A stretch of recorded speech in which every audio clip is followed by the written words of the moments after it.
Price God. இன்றைய தியானம் 1 யோவான் 4:7 முதல் 12 வரை. பிரியமானவர்களே, ஒருவரில் ஒருவர் அன்பாய் இருக்க கடவோம். ஏனெனில் அன்பு தேவனால் உண்டாயிருக்கிறது. அன்புள்ள எவனும் தேவனால் பிறந்து அவரை அறிந்திருக்கிறான். அன்பில்லாதவன் தேவனை அறியான். தேவன் அன்பாகவே இருக்கிறார். தம்முடைய ஒரே பேரான குமாரனாலே நாம் பிழைக்கும்படிக்கு தேவன் அவரை இவ்வுலகத்திலே அனுப்பினதினால் தேவன் நம்மேல் வைத்த அன்பு வெளிப்பட்டது. நாம் தேவனிடத்தில் அன்பு கூர்ந்ததினால் அல்ல, அவர் நம்மிடத்தில் அன்பு கூர்ந்து நம்முடைய பாவங்களை நிவர்த்தி செய்கிற கிருபாதார பலியாக தம்முடைய குமாரனை அனுப்பினதினாலே அன்பு உண்டாயிருக்கிறது.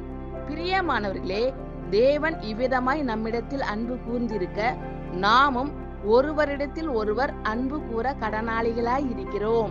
தேவனை ஒருவரும் ஒருபோதும் கண்டதில்லை. நாம் ஒருவரிடத்தில் ஒருவர் அன்பு கூர்ந்தால் தேவன் நமக்குள் நிலைத்திருக்கிறார். அவருடைய அன்பும் நமக்குள் பூரணப்படும். ஆமென். Thank you Lord. கர்த்தர் உங்கள் அனைவரையும் ஆசீர்வதிப்பாராக. God bless you all.